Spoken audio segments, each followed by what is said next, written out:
I am Paul, 65 years old, and a structural engineer who spent decades building bridges across the Atlantic. But nothing prepared me for the day I had to tear down the very foundation of my own family to save my daughter. I flew in from Britain unannounced to surprise my daughter and her husband. Imagine my horror when I found the main house empty and a heavy iron padlock securing the windowless garage. When I broke it open, I did not find boxes. I found my brilliant 3-2-year-old daughter chained to a concrete pillar, whispering that her husband and his mother did this to her. Before I continue this story, let me know which city you are watching from in the comments below. Hit like and subscribe if you believe a father's love will burn down the world to protect his child. The Seattle rain was relentless as I pulled my rental truck into the pristine driveway of the suburban estate. I had just terminated my lucrative 3-year engineering contract in London a full month early. Something in my gut had been twisting for weeks. During our weekly Sunday video calls, Rachel had looked increasingly hollow. Her bright eyes were dulled, her vibrant energy replaced by a mechanical, exhausted cadence. Colin, her husband and a prominent city prosecutor, always dominated the screen. He would gently rub her shoulders and explain to me that the demands of motherhood and her new freelance consulting business were just wearing her down. He played the perfect supportive husband. I wanted to surprise them, to take my grandson Leo to the park to cook a real meal for my daughter and let her sleep for a weekend. I stepped out of the truck expecting the usual chaotic signs of a house with a toddler. But the yard was immaculate, sterile. There were no plastic trucks on the lawn, no chalk drawings on the driveway. The massive house sat in eerie, perfect silence. I walked up the stone path and rang the doorbell. Nothing. I knocked on the heavy oak door. Silence. A strange, cold apprehension settled in my chest. Colin's luxury sedan was missing, but Rachel's compact SUV was parked near the side fence. She had to be home. As I walked around the perimeter of the main house to check the backyard, I heard it. A rhythmic, metallic scraping sound. It was faint, muffled by the heavy rain, but distinct. It was not coming from the house. It was coming from the detached, windowless garage at the far end of the property. I approached the structure. It was an oversized, reinforced building Colin had insisted on constructing 2 years ago, claiming he needed a secure space for his classic car restoration hobby. As I got closer, the scraping sound stopped, replaced by a low, rhythmic wheezing. I reached the side entry door. There was no standard doorknob. Instead, a heavy-duty commercial-grade combination padlock secured a thick steel hasp. My engineering mind immediately flagged the anomaly. You do not secure a hobby garage from the outside with a lock designed for shipping containers unless you are trying to keep something completely trapped inside. I did not shout. I did not call out Rachel's name. I walked swiftly back to my rental truck, opened the toolbox I always traveled with, and pulled out a solid steel crowbar. I returned to the garage door, wedged the forged tip of the crowbar under the mounting bracket of the hasp, planted my boots against the wet siding, and threw my entire body weight backward. The wood splintered with a loud crack, and the metal bracket tore from the door frame. The padlock hit the concrete with a heavy thud. I pulled the heavy door open. The stench hit me like a physical blow. It was a thick, suffocating wave of ammonia, stale sweat, and decay. The garage was pitch black. I fumbled for the wall switch and flicked it upward.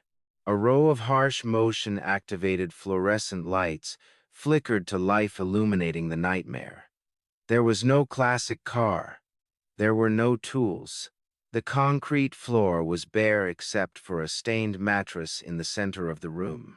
Lying curled on that mattress was my daughter, Rachel, the brilliant woman who had graduated at the top of her university class, was practically unrecognizable. She was skeletal, her collarbones protruding sharply beneath a filthy torn sweater. Her face was a canvas of fading yellow and deep purple bruises, but the most horrifying detail was at her feet. A thick industrial steel chain was wrapped tightly around her left ankle, securing her directly to the primary, load-bearing beam of the garage. The skin around the metal was rubbed raw and infected. The rhythmic scraping I had heard was the sound of her desperately trying to drag the heavy chain across the concrete.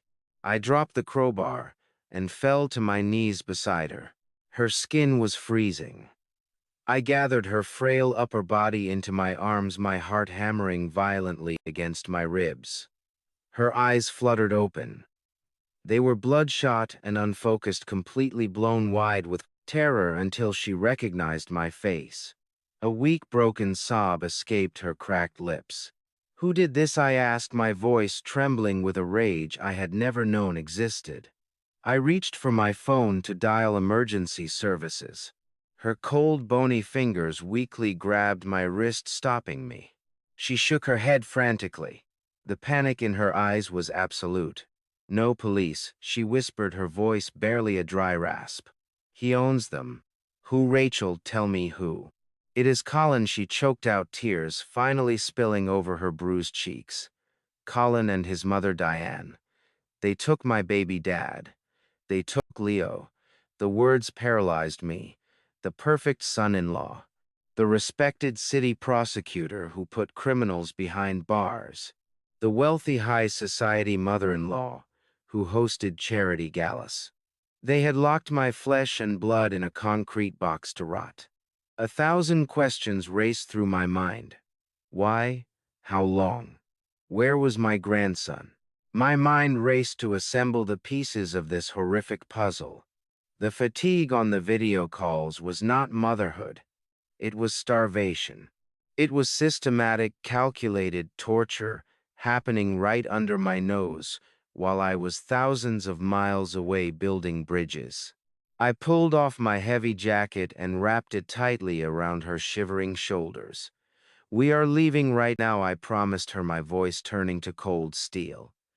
"I am going to break this chain, and then I am going to break them." But before I could reach for the crowbar to attack the chain links, the environment shifted. A sharp electronic beep echoed from the ceiling. The motion sensor lights above us abruptly clicked off, plunging us back into the suffocating darkness. A second later, the deep mechanical grinding of gears outside broke the silence. I gently laid Rachel back down and rushed to the open door, looking out into the rain. The heavy wrought iron electronic driveway gate at the street entrance was slowly rolling shut, locking my rental truck inside the perimeter. We were no longer just discovering a crime scene. We were officially trapped inside one. I gathered my daughter into my arms. She weighed almost nothing. Her fragile bones pressed sharply against my chest as I carried her out of that toxic concrete box. The heavy iron gate at the end of the driveway was already halfway closed, gears grinding relentlessly in the heavy Seattle rain. I placed Rachel gently across the back seat of my rental truck, wrapping my thick work coat securely around her shivering body. I slammed the driver door shut, threw the transmission into gear, and pressed the gas pedal flat against the floorboards. The heavy engine roared. Metal screeched violently against metal as the thick steel grille of my truck smashed directly through the wrought iron gate. The sheer impact shattered both my front headlights instantly. The gate buckled, snapped off its hinges, and gave way. I was out on the dark suburban street, driving completely blind into the stormy night. I knew with absolute certainty that I could not take her to the local hospital. Colin was not just a lawyer. He was the deputy district attorney for the entire city. He had spent the last 5 years building a terrifyingly untouchable reputation in the courthouse. He dined with the chief of police on weekends. He played golf with the senior judges. He controlled the narrative of the city, If I walked into the local emergency room with his battered, emaciated wife, his people would lock down the building before a doctor even looked at her. They would arrest me for kidnapping under some fabricated warrant, and Rachel would disappear back into his custody forever. I had to think like an engineer building a bridge over unstable ground. I needed an off-the-grid solution.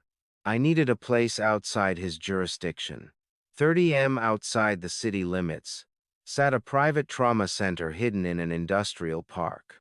I knew about this facility from my early days managing heavy construction crews near the shipyards.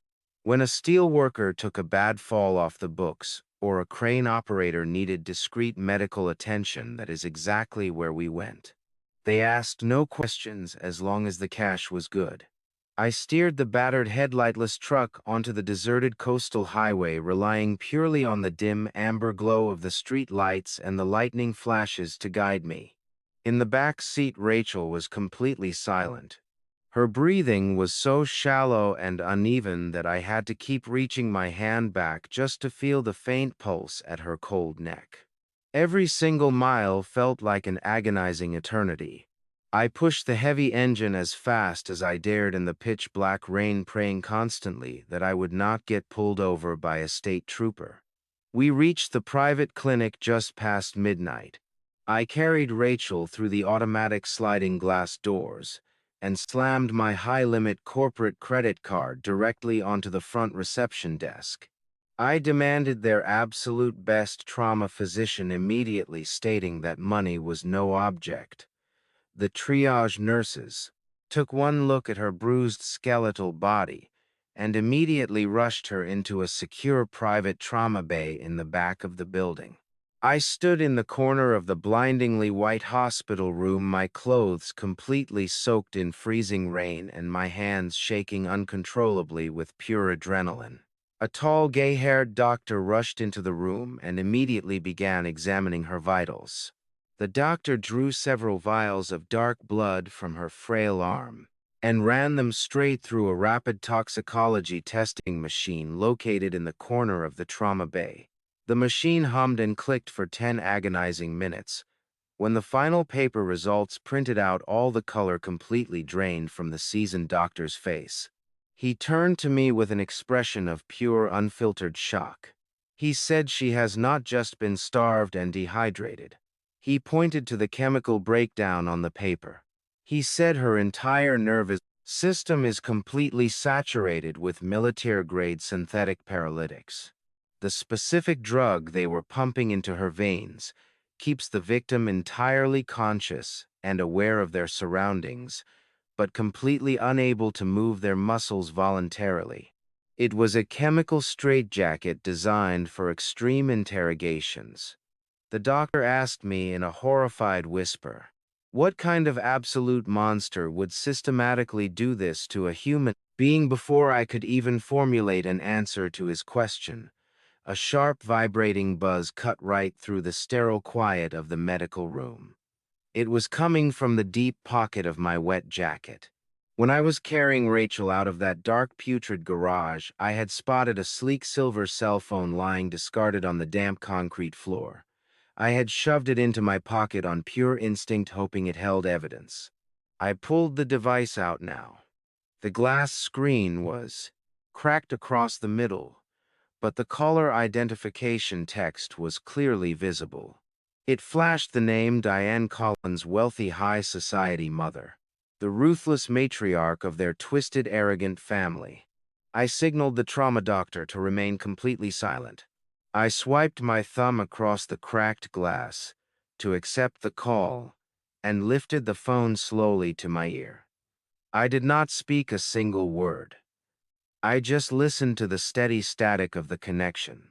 On the other end of the line, Diane spoke in a cold, impatient, and utterly sneering tone. She completely assumed I was her son on the other end. She asked if he had finished scrubbing the garage floor yet.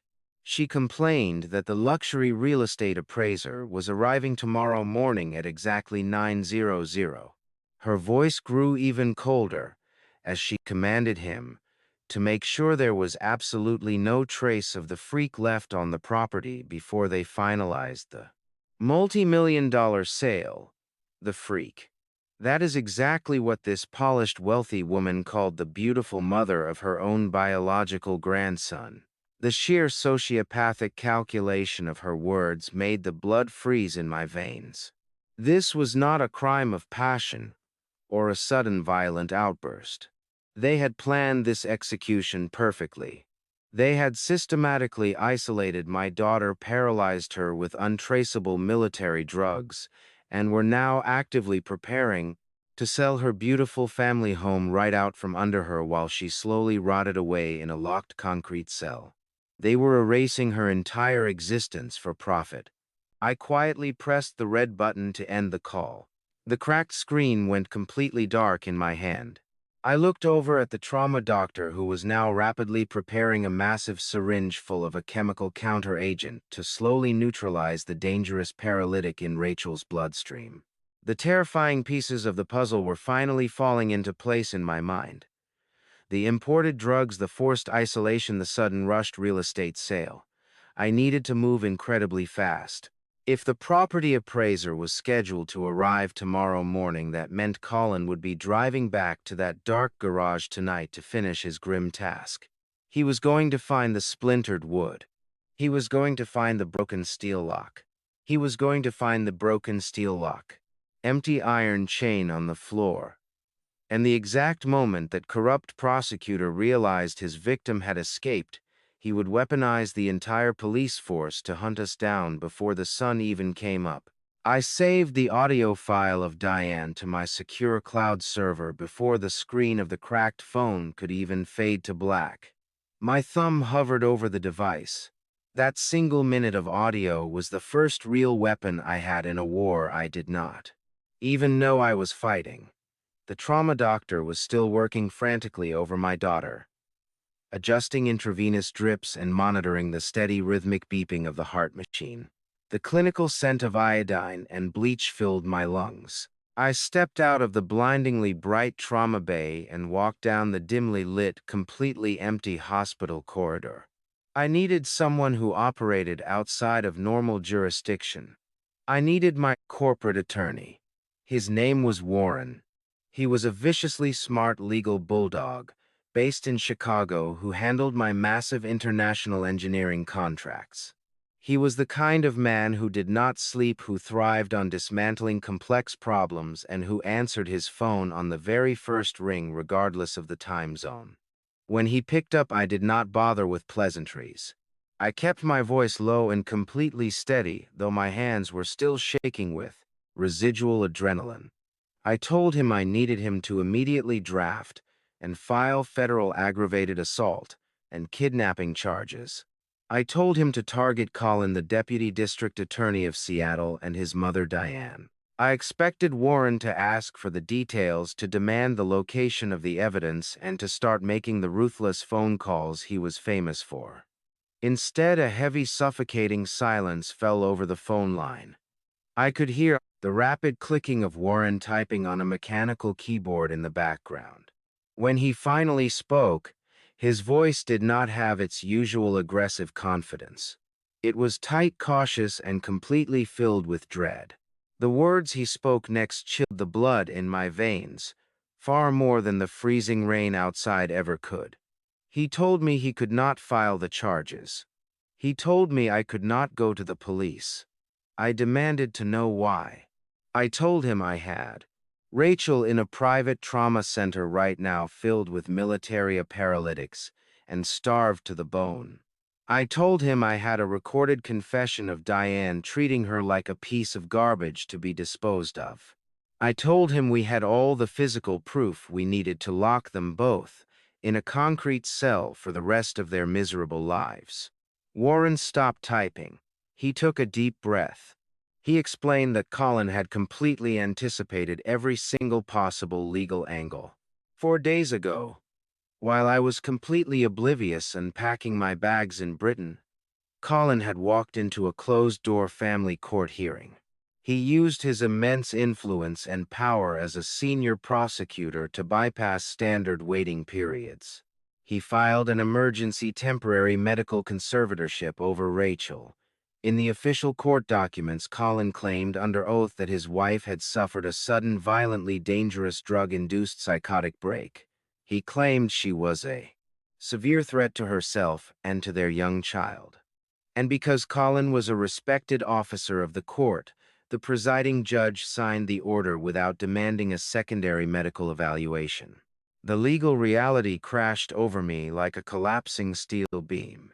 A conservatorship meant Rachel was no longer considered an autonomous human being in the eyes of the law.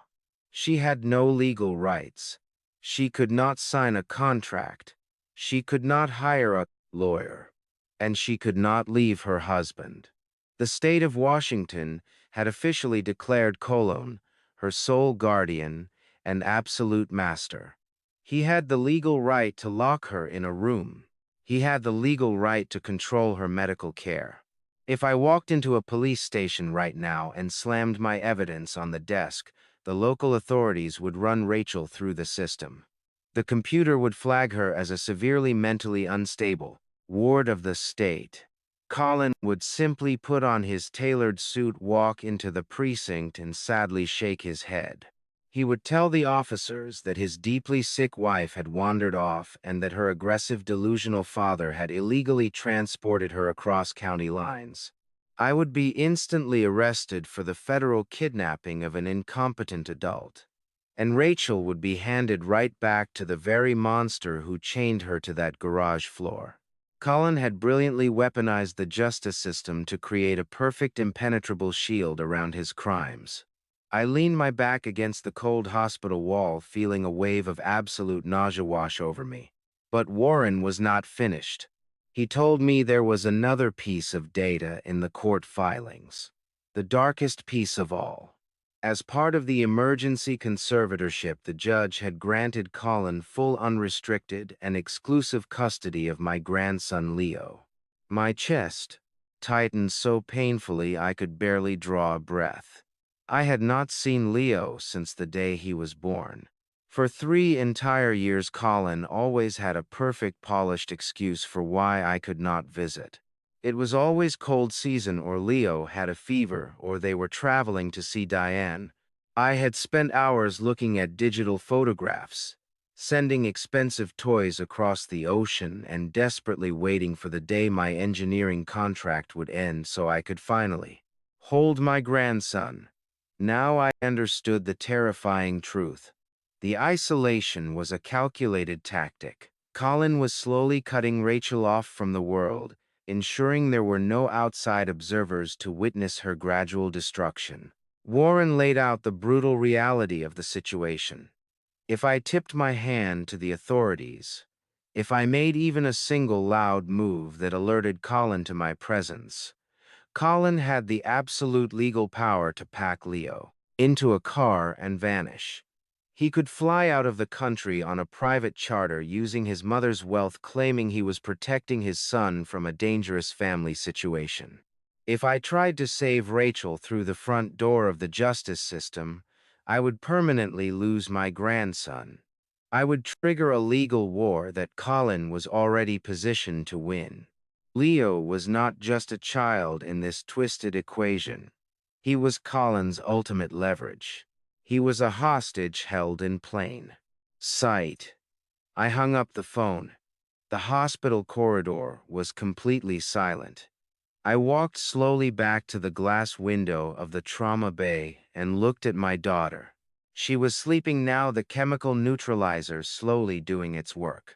I thought about the heavy iron padlock on the garage door.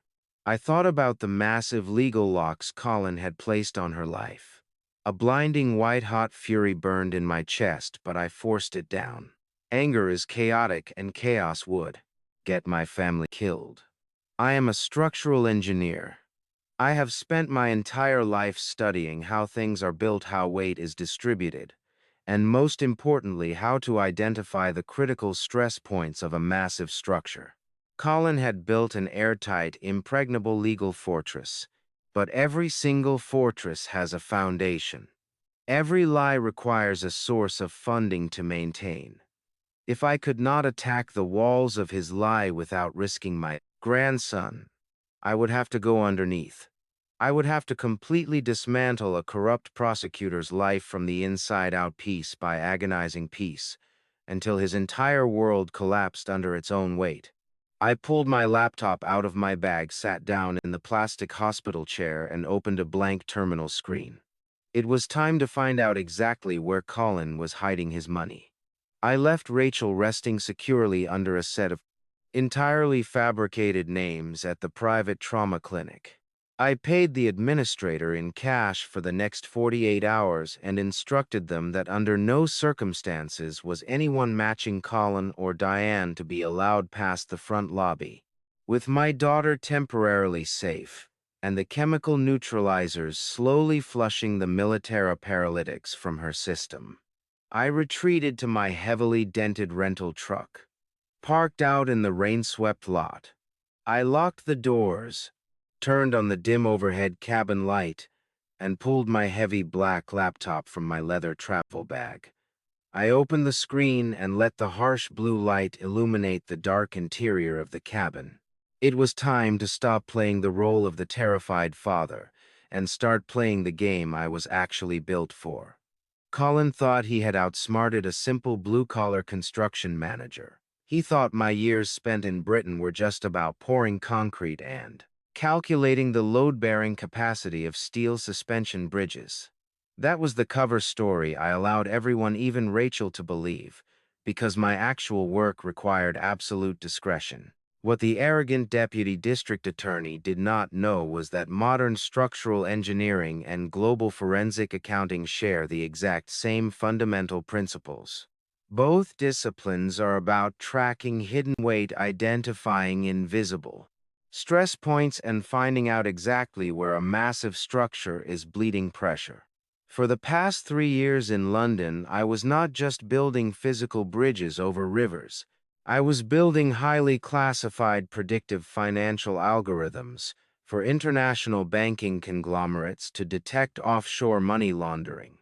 I tracked invisible money for a living, and Colin had just invited me into his vault. I connected my laptop to a secure encrypted satellite network I had established during my overseas contracts. My fingers moved rapidly across the keyboard, bypassing standard commercial firewalls as if they were made of tissue paper. I targeted the primary servers of the local banking institution where I knew Rachel held her accounts. Colin was a smart prosecutor, but his digital security was remarkably arrogant.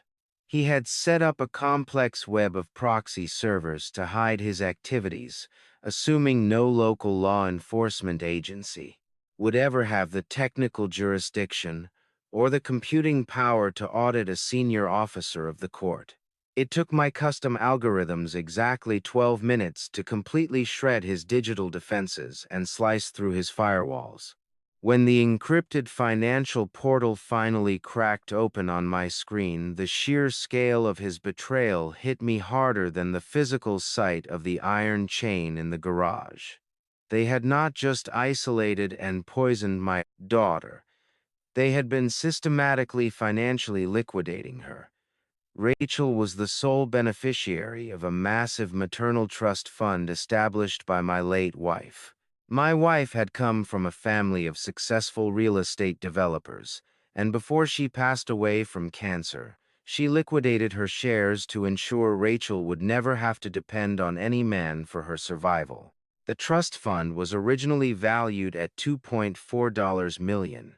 It was legally designed to be completely untouchable by anyone except Rachel.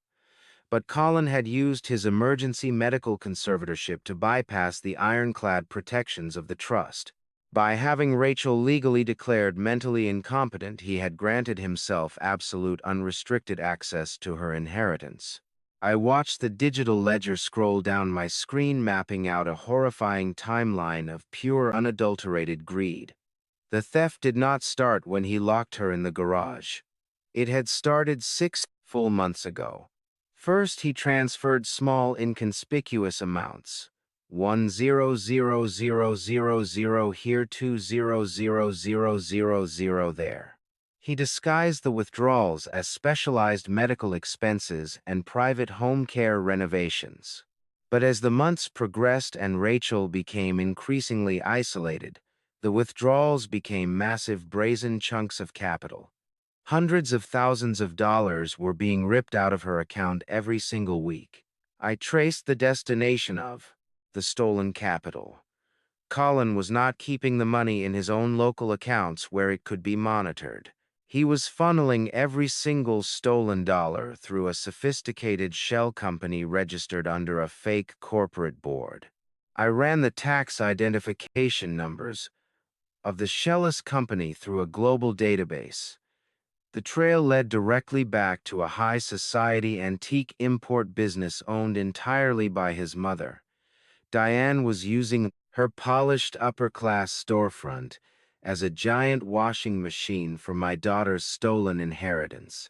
They were bleeding Rachel dry, turning her mother's life savings into inventory for an antique store, and preparing to sell her house right out from under her. They were going to leave her with absolutely nothing trapped in a concrete box until her heart finally gave out from the paralytics. I looked at the bottom of the ledger. The trust fund was almost entirely depleted. There was only one transaction left. A final massive wire transfer of $800,000 was currently sitting in a pending status. It was scheduled to automatically clear and permanently disappear into Diane's offshore corporate accounts at exactly midnight tonight. That was the final piece of their plan. Once that money cleared, the trust would be empty. The house would be sold tomorrow morning and Rachel would become entirely disposable to them. I checked the clock on my dashboard. It was 11:45. I had 15 minutes before the transfer finalized. My initial instinct was to simply cancel the wire to yank the money back into Rachel's account. But if I did that, the bank would immediately generate an automated cancellation receipt. Colin would receive an email notification on his phone, and he would instantly know someone had breached his security. He would panic pack his bags, grab my grandson, and disappear into the wind before I could secure the child. I needed to trap the money without alerting the thief. I opened my proprietary coding terminal and wrote a specialized localized administrative freeze command. I did not cancel the transfer. Instead, I injected a ghost code directly into the receiving account's verification protocol. When midnight struck, the banking system would attempt to deposit the $800,000, but my algorithm would indefinitely suspend the funds in a digital purgatory. On Colin's end, the money would appear to have successfully left Rachel's trust fund, but it would never actually arrive in Dion's account. It would look exactly like a random catastrophic banking error. I executed the command and sat back in the dark cabin watching the glowing numbers on the clock. Midnight arrived. The system processed the wire. The money vanished. From the trust hit my invisible digital wall and froze completely in midair. I opened a secondary tracking program to monitor the IP addresses pinging the bank's main server. I did not have to wait long. Exactly 10 minutes later, a rapid succession of frantic, desperate login attempts flooded the server log. It was Colin. He was sitting in his luxury home, refreshing his mother's corporate account over and over again, watching in absolute terror as his final lash. $800, 000 payday, failed to materialize. The digital footprint was chaotic fast and completely panicked. He was checking the outgoing logs, calling the automated teller lines, and desperately trying to figure out why the grand finale of his flawless crime had suddenly stalled. A slow, cold smile spread across my face in the dark truck. The untouchable prosecutor was finally bleeding. He was sitting in the dark, entirely unaware that the man he thought was a simple construction worker had just hijacked his entire financial existence. But stealing back the money was not enough. I still needed to physically extract my grandson from their compound. and I knew exactly where Diane was going to be spending her stolen money tonight. I knew freezing the stolen trust fund money was only a temporary wound. To truly break them, I had to take back the one thing Colin valued more than his illicit fortune. I had to rescue my grandson Leo. My intelligence gathering indicated that Diane was hosting her annual philanthropic gala that very evening at the most exclusive country club in the city. She was using the exact capital she had violently ripped from my daughter to buy social influence among the local elite. I drove my battered truck to a high-end menswear boutique downtown and purchased a perfectly tailored black tuxedo. During my overseas contracts, I often attended diplomatic dinners to secure heavy construction permits. I knew exactly how to wear wealth as an invisible shield. Sitting in the parking lot of the boutique, I used my laptop to access the country club network and seamlessly inject my forged digital credentials onto their guest list. I pulled up to the valet stand an hour later, handed over the keys to a newly rented luxury sedan, and walked straight through the heavy oak front doors without a single security guard looking twice at my face. The grand ballroom was a sickening display of stolen opulence. Crystal chandeliers cast a warm, brilliant glow over hundreds of politicians, judges, and corporate executives, laughing and drinking expensive champagne. Waiters carried silver trays of caviar, while a string quartet played softly in the corner. And standing right in the center of the room holding court like a conquering queen was Diane. She wore a stunning emerald green evening gown, but it was the jewelry around her neck that made the blood run entirely cold in my veins. She was wearing my late wife's diamond necklace. It was a custom platinum piece I had commissioned 30 years ago to celebrate Rachel's birth. Diane had not just drained the bank accounts. She had physically raided my daughter's personal safes, looting our most sacred family heirlooms to parade them in front of the city elite. A violent primal urge to walk across that ballroom and tear the necklace directly from her throat flared inside my chest. But I forced my hands to remain perfectly still at my sides. Anger is the enemy of strategy. I was not there for the diamonds. I was there for the bloodline. I grabbed a crystal glass of sparkling water from a passing waiter and casually blended into the massive crowd, slowly making my way toward the rear corridors. I knew the architectural layout of these historic country clubs intimately. They always designated the secure upper-floor suites as temporary nurseries for the wealthy guests who brought their children to these lavish events. I slipped past the velvet ropes and walked silently up the carpeted service stairs, avoiding the primary security cameras. The heavy mahogany door at the end of the hallway was secured by a modern biometric keypad and a traditional deadbolt. My engineering background made bypassing commercial security locks almost second nature. I slid a thin titanium tension wrench from my tuxedo pocket, manipulated the internal pins of the deadbolt, and seamlessly bypassed the electronic relay using a handheld descrambler. The heavy door clicked open with a soft metallic whisper.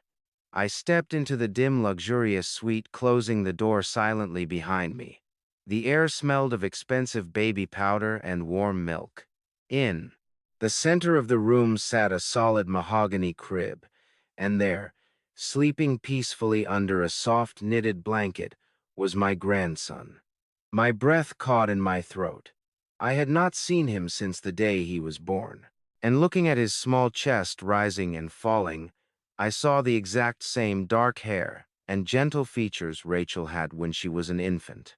Every single risk I had taken, every law I had broken tonight was suddenly entirely worth it. But I could not just walk over and pick him up. Sitting in a leather armchair in the dark corner of the room was a heavily built private security contractor. He wore a tactical earpiece, a tailored black suit, and an empty, calculating expression. Colin was not taking any chances with his primary leverage. The guard had his arms crossed and his eyes locked directly on the crib. I calculated the precise distance between the doorway and the armchair. I needed to cross 12 feet of open carpet and incapacitate a highly trained professional without making a single sound that would wake the child or alert the radio network. I slowly reached into the inner pocket of my tuxedo jacket to retrieve a heavy steel flashlight. I took one silent step forward, shifting my weight entirely to the balls of my feet. Then my secure burner phone vibrated violently against my ribs. I froze instantly. The guard shifted in his chair, turning his head slightly toward the door. I retreated a fraction of an inch back into the deep shadows of the entryway and pulled the phone out. It was a priority emergency alert from the private trauma clinic where I had left my daughter. I pressed the device tightly against my ear, holding my breath. The voice of the hospital administrator was pure frantic panic. She did not ask for my name. She told me Colin had somehow bypassed their off-the-grid security protocols. He had tracked Rachel's specific location and was currently pulling his official county vehicle directly up to the hospital loading dock. And the corrupt prosecutor was not alone. He had two fully armed county sheriff deputies with their weapons drawn, preparing to breach the medical facility and take my daughter back. I held the phone tight against my ear, listening to the terrified hospital administrator describe the armed deputies breaching her lobby. I did not panic. I simply instructed her to step back, comply with all their demands, and point them directly to the trauma bay. I hung up the phone. A cold, calculated calm washed over me. Colin thought he was tracking a helpless victim, but he was completely unaware that I had spent my entire career anticipating structural failures before they ever happened. I knew perfectly well that a senior prosecutor would have backdoor access to municipal emergency tracking software. I knew he would eventually ping the location data embedded in the digital smartwatch Rachel had been wearing when I found her. That is exactly why I had removed the watch from her wrist the moment we arrived at the clinic. Before I even purchased my tuxedo for the gala, I had made a massive cash payment to an underground medical transport courier. These were people I trusted implicitly, former military medics who operate entirely outside the grid. While I was hacking Cologne's financial network in the parking lot, an unmarked specialized transport van had arrived at the back-loading dock of the clinic. They carefully loaded my daughter into the secure vehicle, administering a continuous drip of the paralytic counter-agent. They transported her to a fully equipped off-the-book safe house I had arranged through my old construction syndicate contacts. She was miles away, surrounded by private security entirely out of Colin's legal jurisdiction. As for the smartwatch, I had securely fastened it to the collar of a stray dog I found wandering near the clinic dumpsters, tossing the animal a piece of beef jerky to keep it occupied near the loading dock. I pictured the scene unfolding at the hospital with deep satisfaction. Colin would be kicking down the door of the trauma bay with his deputies' weapons drawn, expecting to find his battered wife terrified and helpless. Instead, he would find nothing but cold, empty sheets and a very confused night shift nurse. He would demand access to the security cameras, only to find my algorithms had already wiped the local hard drives. He would track the GPS signal to the loading dock, rushing out into the rain with his gun drawn, only to find a stray dog eating scraps in the dark. He would realize in that exact moment that he was not hunting a terrified old man. He would realize he was being outplayed on every single level of his own game. But that realization, the shock of his perfect control slipping through his fingers, would keep him occupied for at least 20 minutes. And 20 minutes was all the time I needed to secure his son. I slipped my phone back into my tuxedo pocket and refocused entirely on the heavily guarded nursery suite right in front of me. The private security contractor was still sitting in the leather armchair, staring blankly at the crib. I could not fight him physically. A direct altercation would wake Leo, cause the guard to call for backup, and trap me on the upper floor of the country club. I needed the guard to leave the room entirely on his own accord. I needed a structural distraction that would override his standing orders to guard the child. Country clubs built in the early 20th century often updated their security systems by patching modern wireless modules into ancient hardwired networks. It was a lazy engineering shortcut that left massive vulnerabilities in the system architecture. During my earlier network intrusion to forge my gala invitation, I had also mapped the digital architecture of the building. I pulled out my secure phone and accessed a hidden terminal application. I typed in a rapid sequence of commands targeting the localized fire suppression system for the VIP wing. I bypassed the central monitoring station to ensure the fire department was not actually dispatched. I did not trigger the main ballroom alarms either, so the party downstairs would continue unabated. I only triggered the specific smoke detectors directly in the hallway outside the nursery, creating an isolated emergency that only this specific guard would have to respond to. I pressed the execute button and held my breath. 3 seconds later, a piercing, high-pitched electronic siren erupted in the corridor. A mechanical voice echoed from the ceiling speakers instructing all guests in the VIP suites to evacuate immediately. The heavy wooden door of the nursery swung open. The security contractor stepped out into the hallway, his hand resting instinctively on his concealed holster. He looked left and right, scanning the corridor for smoke. He took 3 steps away from the door, pulling his radio to his mouth to contact the main security desk. That was my precise window of opportunity. I moved out of the shadows with complete silent precision. Is greater than clears throat. Is greater than. I slipped right behind the distracted guard and glided into the nursery room. The blaring alarm outside was loud, but the thick acoustic paneling of the suite muffled it just enough that Leo was only beginning to stir. I approached the mahogany crib. My heart hammered violently against my ribs, but my hands were completely steady. I reached down and scooped the warm, fragile weight of my grandson into my arms. I wrapped the thick knitted blanket securely around his small body, shielding him from the cold air and pressing his head gently against my shoulder. He let out a soft, sleepy murmur, but did not cry. I did not go back toward the hallway door. The guard would be returning in seconds once he realized there was no fire. I moved swiftly to the large bay window at the rear of the suite. I unlatched the heavy brass lock and slid the glass pane upward. The freezing Seattle rain blew directly into my face. Just outside the window was an old wrought iron fire escape attached to the brick exterior of the building. I climbed out onto the rusted metal platform, holding Leo incredibly tight against my chest with one arm while gripping the wet iron railing with my free hand. The descent was treacherous.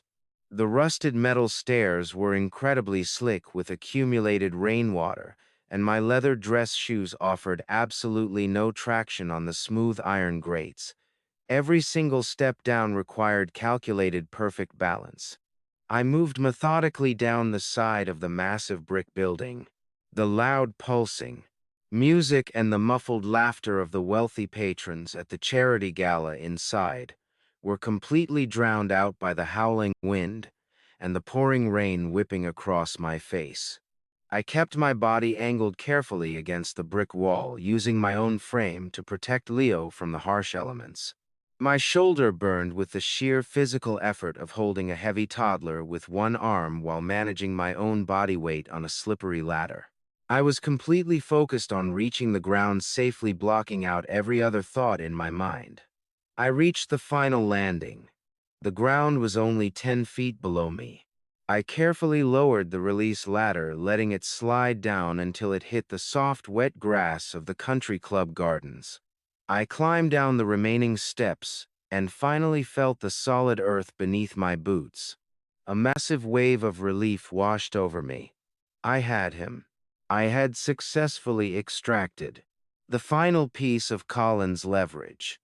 I turned toward the dark treen, preparing to disappear into the night and make my way back to my rented sedan. But as I took my very first step into the manicured garden, the entire world exploded in blinding white light. Four massive industrial H-halogen floodlights, positioned strategically around the perimeter of the lawn, snapped on simultaneously. The intense artificial daylight completely blinded me. I froze in place, instinctively turning my body to shield the sleeping child in my arms. The heavy rain looked like silver needles cutting through the brilliant beams of light. I was completely exposed, pinned exactly in the center of the manicured lawn with absolutely nowhere to run. And then through the blinding glare, I heard the distinct metallic click of a weapon being readied to fire. The brilliant white light from the industrial H-halogen floodlights was absolutely blinding.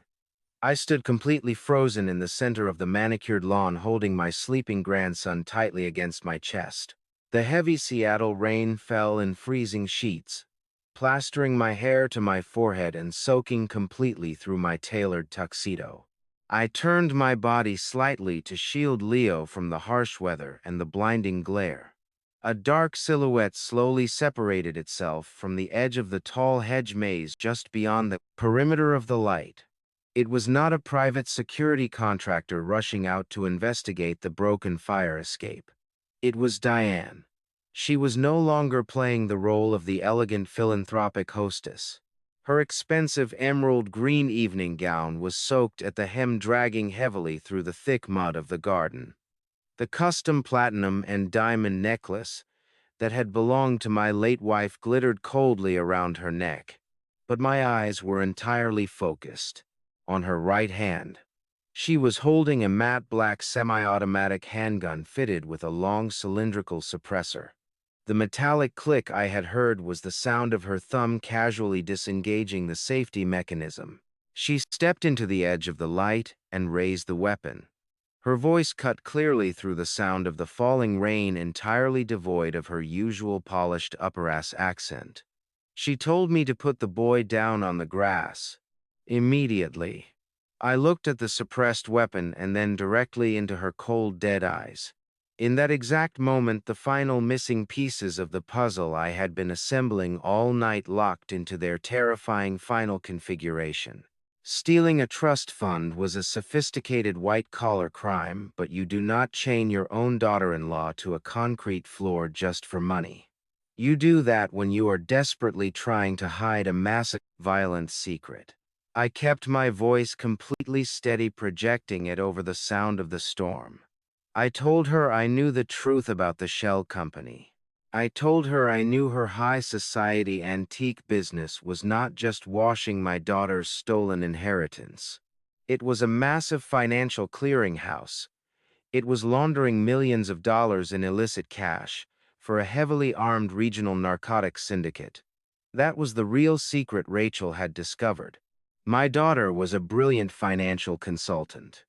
She had noticed the subtle discrepancies in the household accounts and traced the shell company back to its violent roots. Diane realized Rachel was a catastrophic threat to a multi-million-dollar cartel operation. The iron chain in the garage was never just about cruelty. It was a temporary holding cell. They needed Rachel incapacitated and discredited with a fake psychiatric hold until they could figure out how to dispose of her permanently without drawing a federal investigation. Diane did not flinch or deny the accusation. She admitted it freely, taking another step closer into the blinding light. She coldly stated that Rachel was always far too smart for her own good, constantly sticking her nose into ledgers where it did not belong. She raised the suppressed barrel of the handgun, pointing it directly at the center of my chest. She warned me that my engineering, algorithms, and my hacked bank accounts meant absolutely nothing if I was bleeding out on the lawn. She demanded my grandson one last time, promising she would make my death relatively painless if I simply handed him over and walked away. She intended to kill me quietly, bury me on the vast estate grounds, and take the child back upstairs before the charity gala even ended. I did not drop to the wet ground. I did not beg for my life. I adjusted, the weight of my grandson in my left arm shielding his small head against my shoulder. With my right hand, I reached very slowly into the deep interior pocket of my soaked tuxedo jacket. Diane tensed immediately, preparing to pull the trigger, assuming I was drawing a concealed weapon. Instead, I pulled out a thick manila folder wrapped tightly in clear waterproof plastic. I tossed it directly at her expensive designer heels. It landed with a heavy, wet thud on the soaked grass right between us. I told her to look closely at the document. I explained that it was the unredacted preliminary autopsy report of Dr. Aries. He was the corrupt medical examiner she and her son had bribed with hundreds of thousands of dollars to sign the fraudulent psychiatric evaluation. He was the man who gave them the legal power to lock Rachel in that dark garage. Diane froze in place. Her finger remained tight on the trigger, but she did not fire the weapon. I kept my eyes locked on hers as I explained my countermeasure. When I realized how airtight Colin had built his legal fortress, I knew I could not attack it through the local police force. So I contacted my former intelligence and security associates in London. They did not waste time looking for Colin. They looked for the weakest link in the chain of lies. They tracked the corrupt doctor to a cheap rundown motel off the interstate. Just 3 hours ago, I told Diane that my associates had a very long and highly persuasive conversation with the doctor in that motel room. He was a coward who took a cartel bribe to buy a luxury yacht, and he broke immediately under pressure. He confessed to absolutely everything. He provided offshore bank routing numbers, hidden communication logs, and the exact dates Diane paid him to falsify Rachel's medical records. Most importantly, he recorded a full, high-definition video confession detailing the entire narcotics money laundering operation from top to bottom. I let the heavy silence hang in the freezing air for a fraction of a second before delivering the final devastating blow. I told her the doctor was found dead in his motel room just 2 hours ago, hanging by an electrical cord from the ceiling fixture. It was staged to look like a suicide born of a guilty conscience, but we both knew the narcotics syndicate was aggressively tying up their loose ends. The crucial detail was that my London associates had already heavily encrypted his video confession and emailed it directly to the regional director of the Federal Bureau of Investigation. I told her the federal agents received the files exactly 10 minutes before I climbed down that rusted fire escape. The psychological impact of my words hit her harder than a physical strike. Federal tactical teams were already mobilizing across the city. Massive search warrants were being drawn up by federal judges outside of her son's control. Her entire carefully constructed criminal empire was actively collapsing at this exact second. Diane stood completely motionless in the pouring rain, her sociopathic confidence fractured right in front of my eyes. For the very first time in her privileged life, she realized her stolen money and her local political influence could not buy her way out of the federal trap closing rapidly around her. Her eyes involuntarily darted down toward the thick manila folder resting in the wet grass. She desperately needed to know if I was bluffing. She needed to see the physical proof of her destruction. That tiny involuntary movement of her eyes was the single fatal mistake I had been waiting for all night. It was a biological reflex she could not control. She broke eye contact with me for exactly 1 second, and 1 split second of doubt was all the time I needed to change the entire dynamic of the night. The eyes of Diane flickered down toward the thick manila folder resting in the wet grass for a fraction of a second. That tiny involuntary movement was the only opening I needed. I did not hesitate. I reached beneath my soaked tuxedo jacket and drew the compact 9mm handgun I had kept holstered at the small of my back. Since I arrived in the city, I did not aim for her chest or her head. I aimed directly at the matte black weapon tightly gripped in her hand. I squeezed the trigger. The loud explosive crack of the gunshot shattered the heavy rhythm of the rainstorm. The bullet struck the steel barrel of her suppressed handgun with absolutely devastating kinetic force.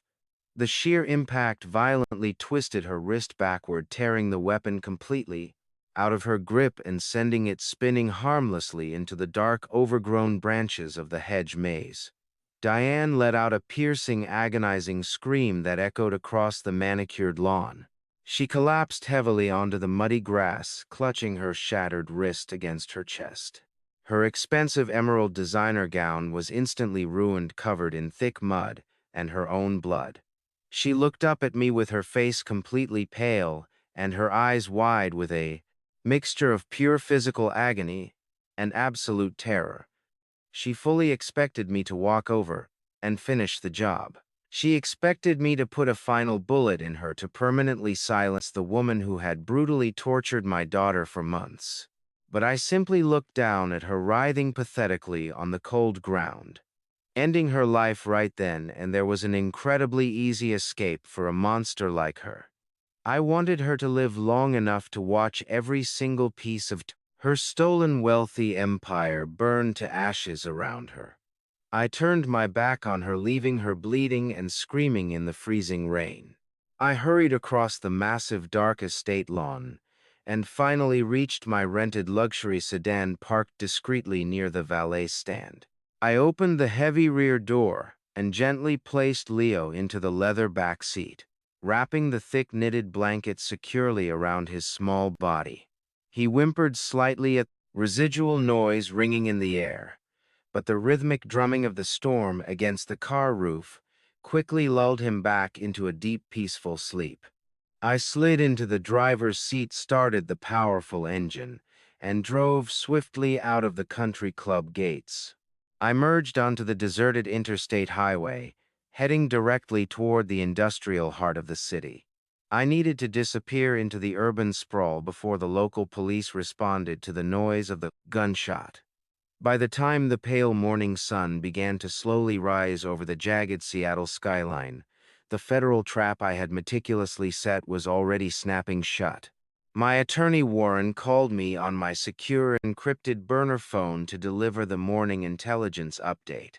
The Federal Bureau of Investigation did not waste a single minute after receiving the video confession of the dead doctor from my associates in London. At exactly 60 inches the morning, two heavily armored tactical vehicles smashed directly through the reinforced front glass windows of the high society antique shop owned by Diane.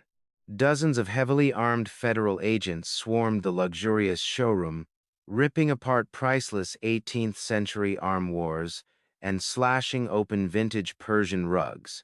Hidden inside a sophisticated false wall behind the main executive office, they found exactly what the corrupt doctor had promised.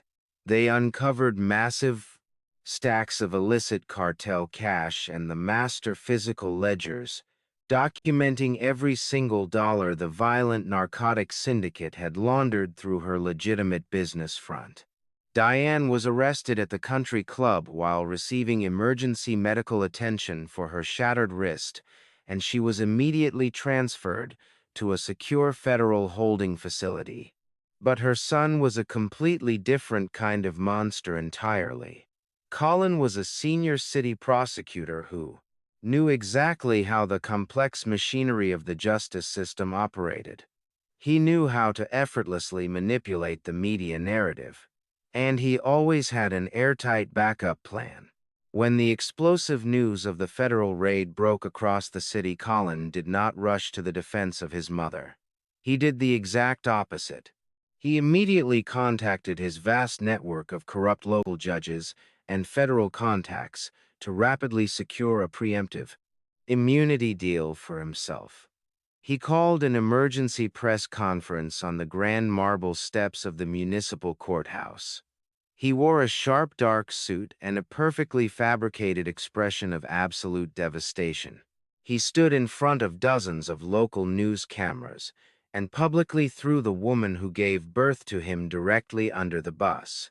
He claimed under oath that he had absolutely no idea about her involvement with the dangerous narcotics cartel. He wiped a highly practiced fake tear from his eye and told the silent reporters that his mother had ruthlessly manipulated his busy schedule as a dedicated public servant to hide her massive criminal enterprise. He painted himself as the tragic, unaware victim of a deeply disturbed family matriarch. He even claimed she was the one who insisted on locking Rachel away, lying to him about the severe medical nature of her mental condition.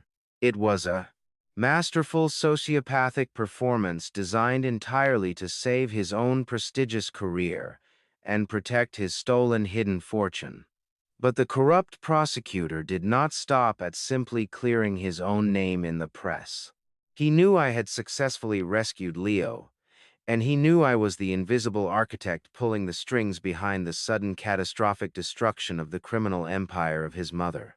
He decided to weaponize the entire state police force against me to eliminate his final problem.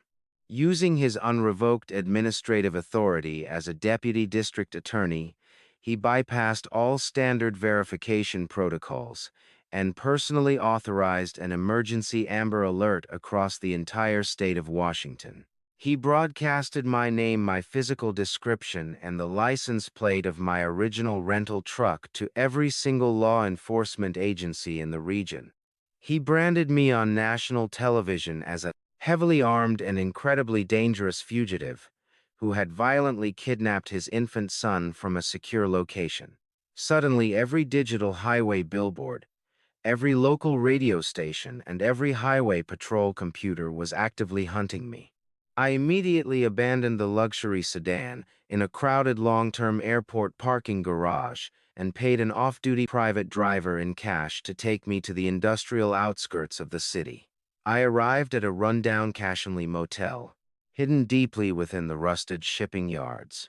The off-the-books medical transport team had successfully relocated Rachel to this secondary safe location hours ago.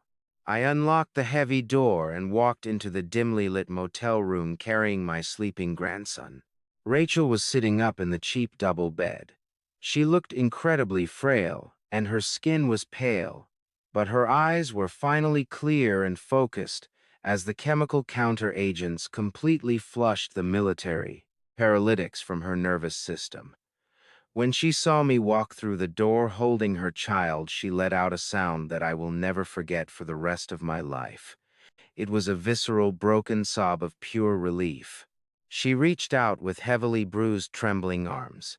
I gently placed Leo onto the mattress, and she pulled him tightly against her chest, burying her face in his dark hair and weeping uncontrollably.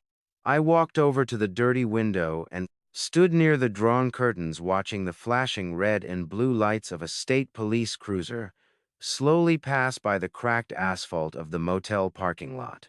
I had successfully rescued my family from the dark concrete garage, but we were now trapped in a much larger, more dangerous prison. We were officially the most wanted fugitives in the entire state, sitting in a cheap motel room while the true architect of this nightmare continued to walk. Completely free. Sitting in that damp cheap motel room with the flashing red and blue lights of police cruisers passing by the cracked window, I knew I was completely outgunned. I could not engage in a direct physical war with the entire state police force. They possessed helicopters, tactical SWAT teams, and the absolute unyielding authority of the law on their side. Colin had brilliantly painted a massive target on my back by utilizing the emergency broadcast system. He branded me a highly dangerous armed fugitive who had violently kidnapped a child. If an ambitious state trooper spotted my face, I would be thrown directly into a federal holding cell before I could even utter a single syllable in my defense. Rachel would be left completely unprotected once again, and my infant grandson would be thrust right back into the very corrupt system I had just rescued him from. I needed to fundamentally change the rules of this engagement. I could not physically fight the state of Washington, but I could force this man pulling the strings to call off the manhunt himself. To achieve that, I had to attack the only thing Colin worshipped more than his own carefully crafted public image. I had to attack his hidden empire of stolen wealth. Colin was currently sitting securely in his luxury downtown office, completely surrounded by armed police escorts and basking in the warm glow of his own fabricated victimhood. He genuinely believed he was completely untouchable behind the badge of the district attorney. But my years of building complex forensic accounting algorithms for international banking conglomerates taught me one universal truth about incredibly corrupt men. They never truly trust the traditional banking system. When you are laundering millions of dollars for a violent regional narcotics syndicate, you do not leave your personal fortune sitting in a standard commercial checking account. You convert it into untraceable digital assets. You hide your true wealth in the dark, encrypted corners of the internet. I opened my heavy black laptop and rested it gently on the cheap laminate table of the dimly lit motel room. Rachel was finally sleeping deeply on the double bed, holding little Leo safely against her chest. The room was completely silent, except for the rhythmic clicking of my keyboard. I did not target the regional banking institutions this time. I aimed my custom algorithms directly at the municipal servers of the city courthouse. Colin felt completely safe within the fortified digital walls of the prosecutor network. But government networks are almost always built by the lowest bidder contractors. They are structurally flawed and incredibly vulnerable if you know exactly where to apply the pressure. I deployed a silent infiltration protocol, slipping effortlessly through a forgotten maintenance backdoor in the courthouse server architecture. It took my programs less than 20 minutes to gain absolute administrative control over the entire internal communications network of the city. I navigated my phantom connection directly into the personal secure desktop computer sitting on the desk of Colin. I seamlessly bypassed his expensive commercial firewalls and silently activated the tiny integrated webcam. Resting at the top of his large office monitor, a grainy high-define image immediately flickered onto my laptop screen. Colin was sitting behind his massive mahogany desk, sipping a glass of amber liquid and casually scrolling through the local news articles, praising his bravery during this tragic family crisis. He looked incredibly relaxed for a man whose wife was supposedly missing and deeply ill. He was completely oblivious to the fact that an invisible digital ghost was currently occupying his private sanctuary. I dug deep into the hidden partitioned hard drives of his machine. It took several complex decryption sequences, but I finally found exactly what I was hunting for. Colin had amassed a staggering offshore cryptocurrency portfolio. It was a massive digital vault, holding the pure concentrated profit of his entire criminal career. Millions of dollars were sitting quietly in the dark, completely hidden from the Internal Revenue Service and his dangerous cartel associates. This was his ultimate escape fund. This was the massive fortune he planned to use when he finally disposed of my daughter and vanished into a life of absolute luxury. I did not simply attempt to steal the digital currency all at once. A sudden massive transfer would immediately trigger automated security fail-safes and lock the entire account down permanently. Instead, I designed a custom predatory algorithm. It was a vicious digital parasite designed to silently latch onto his encrypted wallets and slowly bleed them dry. I programmed the code to entirely bypass the standard transaction limits and begin siphoning the digital coins out of his possession penny by agonizing penny transferring the funds directly into a decentralized digital void where they could never be traced or recovered. Once the parasitic algorithm was securely attached and fully primed, I prepared my message. I hijacked the primary display drivers of his office computer. I forced his expensive dual monitors to instantly go completely black. The sudden unexpected darkness made Colin jump in his leather executive chair. I watched closely through the hacked webcam as he frantically clicked his wireless mouse and slammed his fingers aggressively against the keyboard, trying desperately to wake the frozen screens. He clearly assumed it was just a simple power failure or a minor technical glitch. Then I initiated the broadcast. A live streaming video feed slowly materialized on his black screens. It was not a pre-recorded message. It was a direct real-time view of his secret offshore cryptocurrency wallets. Right beneath the massive total balance of his illicit fortune, a bright red progress bar appeared on the screen. The numbers began to rapidly tick downward. $100 vanished. $500 disappeared. $1,000,000 evaporated. The algorithm was actively eating his entire life savings right in front of his eyes. I watched the arrogant color completely drain from his face. The smug, relaxed expression vanished, instantly replaced by sheer, unadulterated terror. He lunged forward, gripping the polished edges of his desk so hard his knuckles turned entirely white. A simple line of stark white text slowly typed itself across the bottom of his monitor.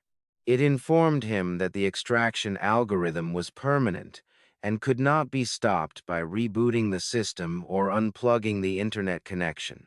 It clearly stated that his entire secret fortune would be reduced to absolute zero in exactly 90 minutes. There was only one possible way to halt the irreversible process. I instructed him that the algorithm required a very specific physical biometric override to terminate. I had set up a heavily encrypted physical terminal at an abandoned rusted shipyard located on the desolate outer edge of the city harbor. I provided the exact geographical coordinates on the screen. The final line of text laid out the ultimatum with brutal, undeniable clarity. He had to arrive at the abandoned shipyard entirely alone. If he brought his armed police escort, if he triggered a single radio transmission, or if he attempted to send a tactical SWAT team to the location, the algorithm would instantly accelerate and incinerate his entire portfolio in seconds. He was now firmly trapped in a terrifying psychological vice of his own making. He had spent the entire morning building a perfect impenetrable shield of state police protection around himself. But remaining safely behind that heavy shield meant sitting in his chair and watching his massive secret fortune burn to ashes. I watched his internal panic escalate through the hidden camera.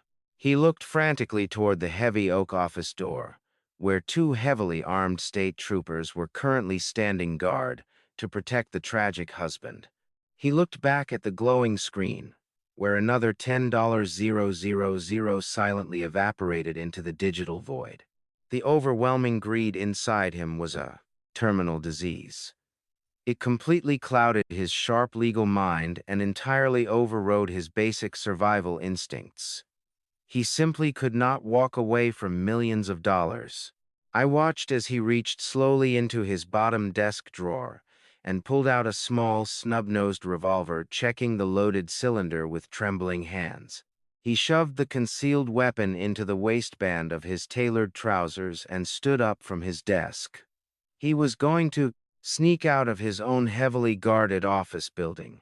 He was actively choosing to abandon his perfect public alibi and walk directly into the dark industrial unknown. I closed the laptop screen and quietly stood up from the motel table. The digital bait was successfully taken. The corrupt hunter was successfully lured out of his impenetrable fortress. It was time for me to leave the safety of the motel room and prepare the final stage at the rotting shipyard. The abandoned commercial shipyard was a desolate graveyard of rusted iron and forgotten industry located on the absolute furthest edge of the city harbor. The freezing coastal rain drummed a heavy, relentless rhythm against the hollow steel hulls of decaying cargo vessels docked in the black water. The harsh wind howled through the towering mechanical shipping cranes, creating a terrible sound that resembled grinding metal teeth in the dark. I stood completely still beneath the massive shadow of a broken gantry crane, allowing the freezing rain to wash over my face. In front of me sat an overturned heavy industrial oil barrel. Resting flat on top of the rusted circular metal surface was my black laptop. The screen cast a pale, harsh blue light into the damp, swirling fog. I waited in the absolute silence of the isolation. I knew, with absolute certainty, that he was coming. A man, possessed by that extreme level of pure financial greed, could never simply walk away from his secret illicit fortune. He would willingly risk his pristine career, his personal freedom, and his own life to save his millions. 30 agonizing minutes passed before a pair of dim halogen headlights finally cut through the thick coastal fog. An unmarked dark gray sedan slowly crept into the abandoned loading zone.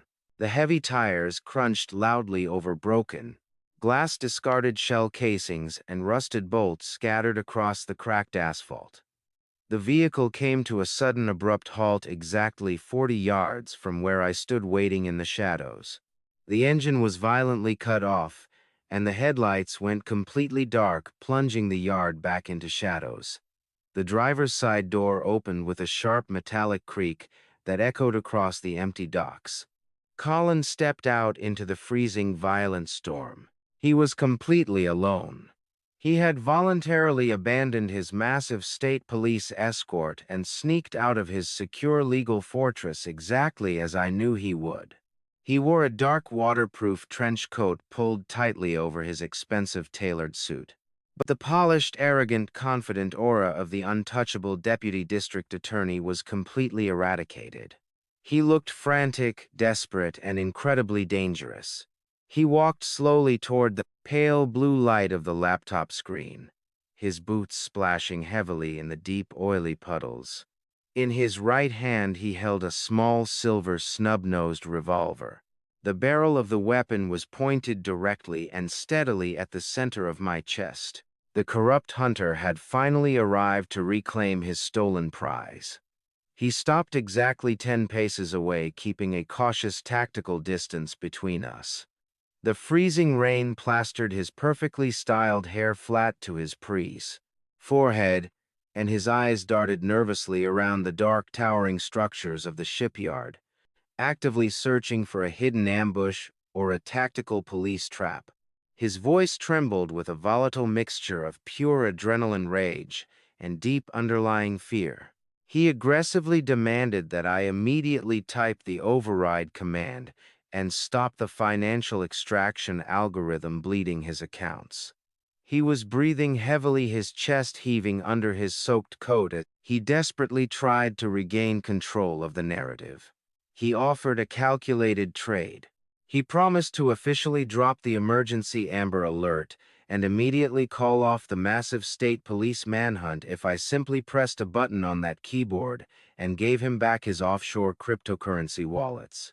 He swore he would let me take Rachel and the boy out of the state without any legal interference. He was attempting to negotiate exactly, like a cornered rat bargaining for a way out of a trap he built himself. Snorts.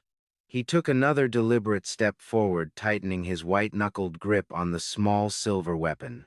He tried to forcefully reclaim his imposing courtroom authority, projecting his voice over the storm. He arrogantly stated that I possessed absolutely no physical tangible proof that he was the one who locked my daughter in that horrific concrete garage. He claimed I was just a delusional old man running on pure emotional hysteria. He told me that no jury in the entire state of Washington would ever believe the wild accusations of a disgruntled grandfather over the sworn word of a highly decorated senior prosecutor. He reminded me that he controlled the judges, he controlled the local police, and he controlled the entire legal narrative of the city. He firmly believed his legal shield was still entirely intact. I did not flinch at his threats. I did not raise my hands and surrender to the weapon pointed at my heart. I did not even look down at the glowing laptop screen resting on the steel barrel between us.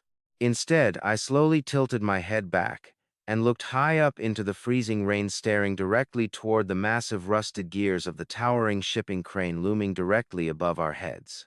I kept my voice incredibly calm, entirely cold, and completely level, projecting it clearly over the loud sound of the howling wind and the crashing waves.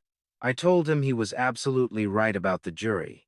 I told him I did not need physical proof for a courtroom trial because we were never going to see the inside of a courtroom. I explained that his intricate web of legal lies and his perfect public facade were entirely useless out here in the dark. I finally lowered my gaze and looked down at the glowing laptop. The screen was not actually displaying a complex hacking terminal. It was not displaying a cryptocurrency extraction progress bar at all.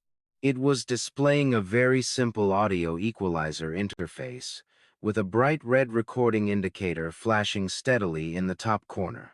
I looked back into his terrified eyes and explained the reality of his situation. I told him that the predatory algorithm currently draining his monies was entirely automated and could never be stopped. It was serving as a highly encrypted broadband transmitter. Everything he had just said to me, every single threat, every admission of framing me, and every desperate negotiation to trade his son for his illicit fortune had been captured perfectly by the high-defin microphone built into the machine. I reached out with a steady, deliberate hand and firmly tapped the heavy plastic space bar on the keyboard. I tapped the heavy plastic space bar on the keyboard. The fake audio equalizer interface instantly vanished from the bright, glowing screen. It was immediately replaced by a stark black command terminal displaying 3 active digital connection nodes. I looked directly at Colin and spoke with absolute crystal clarity over the howling coastal wind. I told him he was currently broadcasting live on the Emergency Ethics channel of the Washington State Bar Association.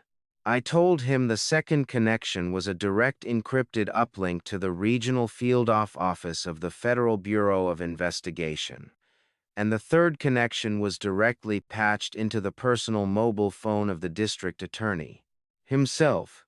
The absolute silence that followed my words was heavier and colder than the freezing rain pounding against the concrete docks.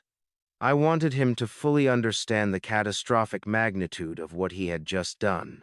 I explained that for the past 10 minutes every single arrogant word he spoke had been transmitted with perfect high-definition clarity to the very people who gave him his legal power. They heard him explicitly admit to faking the medical conservatorship. They heard him confess to locking my love daughter in that horrific freezing garage. They heard him acknowledge the multi-million-dollar narcotics laundering operation run by his mother. And most damning of all, they heard a sworn officer of the court actively attempt to extort a hostage exchange offering to drop a fabricated statewide Amber Alert in return for access to an illegal offshore cryptocurrency fortune. He had just handed the federal government a perfect, unassailable verbal confession wrapped in a neat digital bow. I watched the terrifying reality of the situation physically crush him right in front of my eyes. The blood drained entirely from his face, leaving his skin the color of dirty chalk. His mouth opened and closed, but absolutely no sound came out. He was a man who had spent his entire adult life controlling the narrative, manipulating the truth, and using the justice system as his own personal weapon. Now that exact same system was actively closing around his throat. He looked frantically at the glowing screen of the laptop and then out into the absolute darkness of the abandoned shipyard. He finally understood that the emergency Amber Alert he issued to hunt me down was completely worthless. He was no longer the untouchable deputy district attorney of Seattle. He was a disgraced criminal caught on tape extorting a grandfather in a deserted harbor.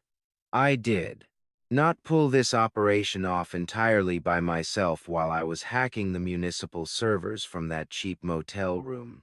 My corporate attorney Warren was aggressively working the federal angle. Warren is a legal bulldog who understands how to weaponize jurisdiction.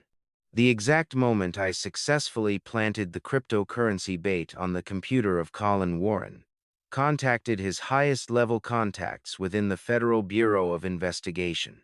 He provided them with the precise geographical coordinates of the abandoned shipyard and explained the digital trap. The federal agents did not hesitate for a single second. While Colin was sneaking out of his heavily guarded office building, a highly specialized tactical hostage rescue team was already quietly moving into position around the perimeter of the dark docks. I kept Colin talking just long enough for the federal snipers to find their high-ground perches in the rusted gantry cranes directly above us.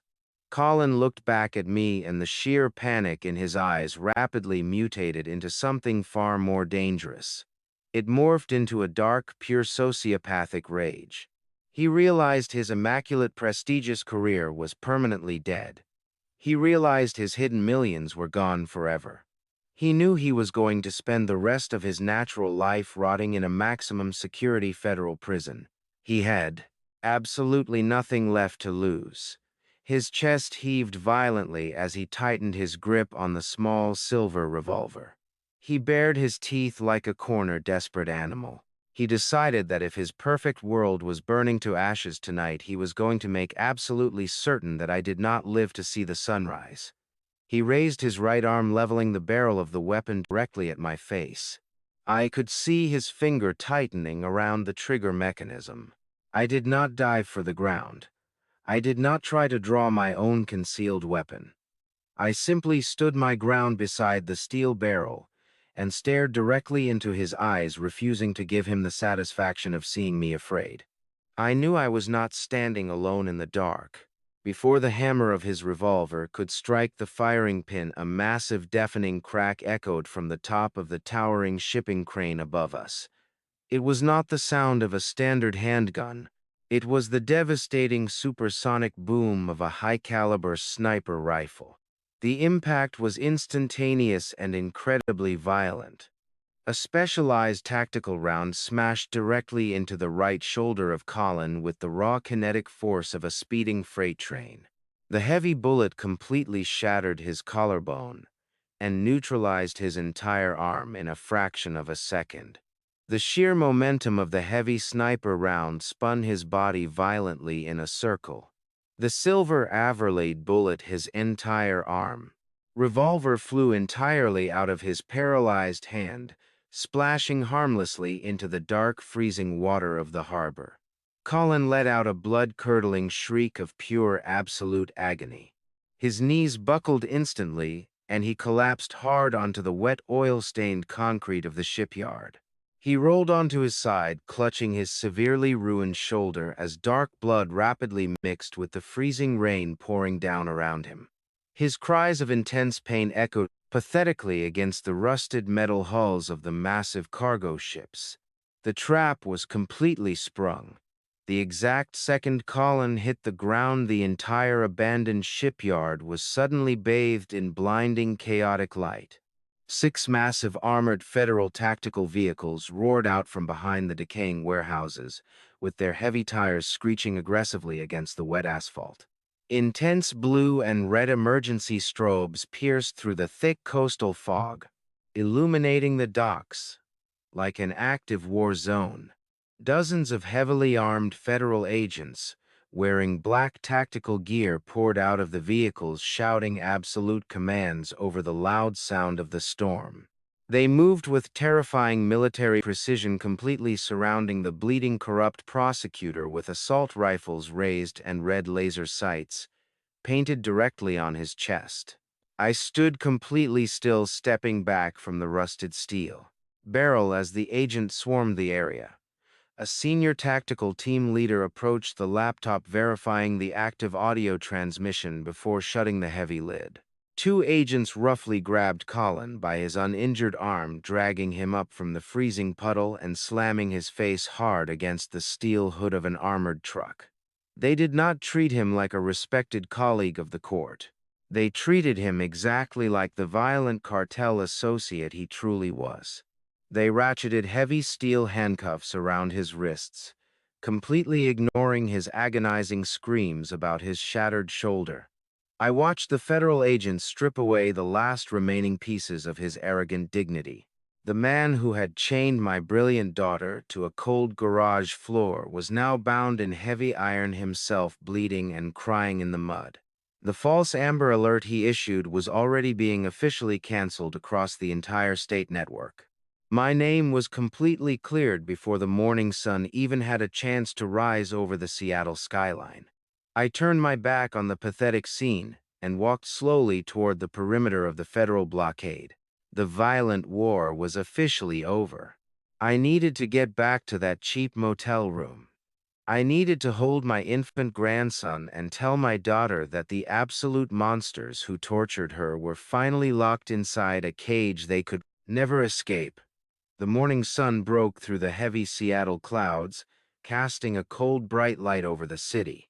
It was the first time in 3 years that I felt the tight, suffocating grip of anxiety begin to loosen in my chest. The physical violence was over. Colin was currently lying in a secure medical ward at the Federal Detention Center. His shattered shoulder was bolted together with surgical steel, and his right wrist was handcuffed permanently to the iron bed frame. He was stripped of his tailored suits, his expensive watches, and his untouchable title. His mother, Diane, was locked in a subterranean holding cell facing a mountain of federal indictments. The Bureau of Investigation did not just charge her with financial fraud. Because she was moving millions of dollars for a violent armed cartel, the federal prosecutors hit her with domestic terrorism and international drug trafficking charges. She was going to spend the rest of her natural life breathing recycled prison air. But putting the monsters in cages did not automatically fix the massive structural damage they had done to my family. Rachel was currently resting in a secure safe house holding my grandson Leo, and slowly regaining her physical strength, but legally she was still trapped. In the eyes of the state of Washington, she was still considered a deeply unstable, incompetent ward of the state. I could not let that completely fabricated lie stand for another 24 hours. The physical war was won at the shipyard, but the legal war was just beginning. It was time to completely tear down the fraudulent legal foundation Colin had built. I did not go to the courthouse myself. I sent Warren. My corporate attorney did not fly in from Chicago to politely ask for favors or file standard appeals. Warren operates like a heavy demolition crew. He walked through the towering brass doors of the municipal civil courthouse that morning carrying a leather briefcase packed with absolute legal destruction. He bypassed the standard clerks and marched directly into the private administrative chambers of the presiding Superior Court judge. This was the exact same judge who had casually signed away the basic human rights of my daughter 4 days earlier, simply because a corrupt deputy district attorney asked him to. Warren did not sit down when he entered the polished mahogany office. He stood over the large desk and dropped a massive stack of federal affidavit directly onto the center of the leather blot. He informed the judge that the man who requested the emergency medical conservatorship was currently in federal custody for extortion, kidnapping, and money laundering. He explained in brutal, agonizing detail exactly what Colin, Diane had done to my daughter. While the court completely turned a blind eye, the judge attempted to defend himself. He stammered and claimed he was simply following standard legal protocols based on the sworn professional testimony of a senior prosecutor. He tried to hide behind the immense bureaucratic shield of the justice system. But Warren was not there to listen to bureaucratic excuses. He was there to deliver an ultimatum. Warren pulled a second document from his briefcase and slid it across the desk. It was a fully drafted, devastating civil forfeit and gross negligence lawsuit. We were not just suing Colin. We were actively suing the entire city municipality.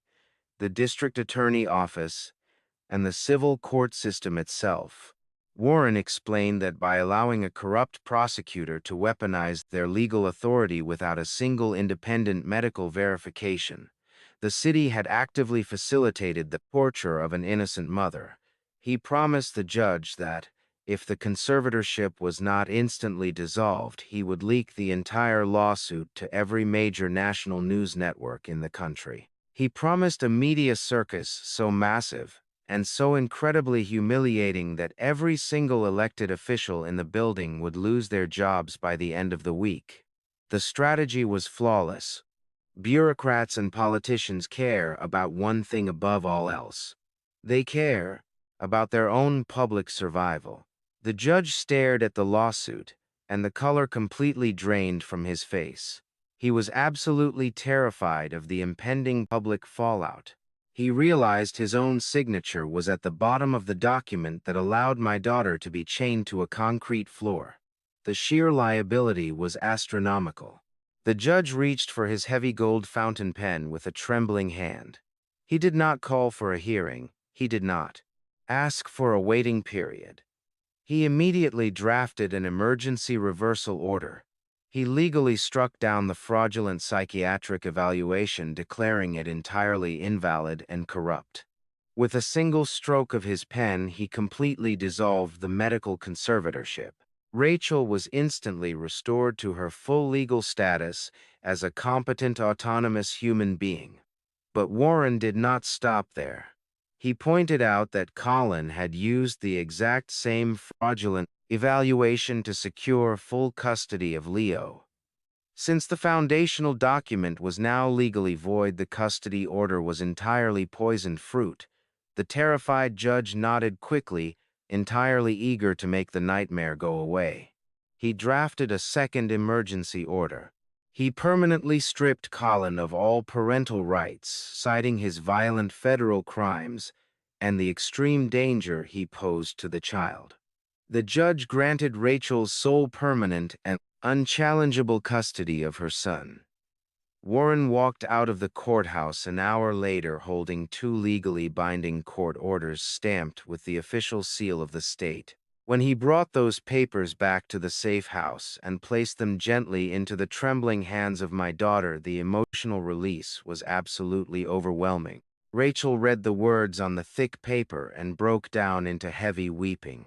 She pulled Leo tightly against her chest, knowing with absolute legal certainty that no one could ever take her baby away from her again. She was finally free. The heavy invisible chains were permanently broken, but the bitter reality of our victory quickly began to settle over the room. Freedom is a beautiful concept, but it does not pay for groceries. It does not pay for medical bills or diapers or a safe place to sleep. While Warren had successfully performed a miracle in the civil court, federal court system was an entirely different and infinitely slower machine. When the Federal Bureau of Investigation raided the antique shop and arrested Diane, they triggered a massive organized crime protocol. Because Diane had deliberately funneled the stolen millions from the trust fund of my daughter through her cartel shell company, the government classified every single dollar as illicit drug money. The federal agents seized the bank accounts, they seized the antique business, and they seized the massive suburban estate where Rachel used to live.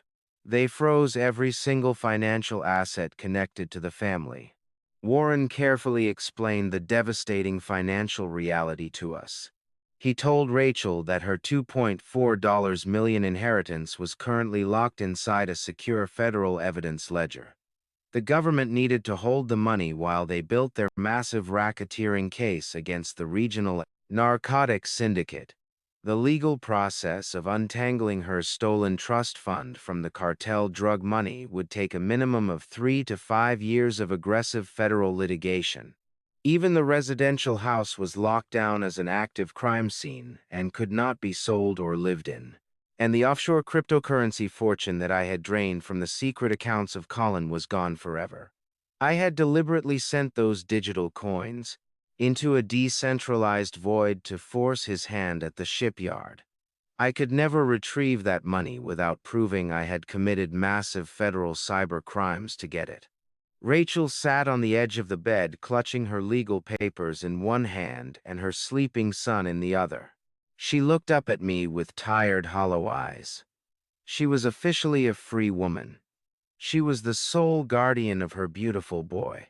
She had survived a nightmare that would have broken almost anyone else. But as the afternoon sun faded outside the window, the terrifying truth remained. The corrupt prosecutor and his sociopathic mother had successfully destroyed her entire financial existence before they fell. She was completely, entirely, and legally bankrupt. We had won the war, but we were standing in the smoking ruins of her life, with absolutely nothing left but each other. I sat across from Warren at the small kitchen table of the safe house, watching Rachel sleep in the other room. The federal government had locked her entire inheritance inside an evidence vault and told us to wait for years while they built their criminal case. But I am not a man who waits for bureaucrats to dictate the survival of my family. I did not cross an ocean and break my daughter out of a concrete cell just to watch her file for bankruptcy and struggle to feed my grandson. I told Warren we were not going on the defensive anymore. If Colin and Diane had built their fraudulent empire using my daughter as a shield, then we were going to take the entire castle. Warren opened his thick leather briefcase and poured hundreds of pages of financial records across the table. We spent the entire night drinking black coffee and hunting for a structural flaw in their corporate architecture. The regional narcotics syndicate did not just keep their illicit money in offshore cryptocurrency wallets or antique store safes. A criminal enterprise of that massive scale needs to eventually wash its cash through clean, legitimate assets. We discovered that Diane had used her extensive high society connections to establish a premium luxury real estate firm.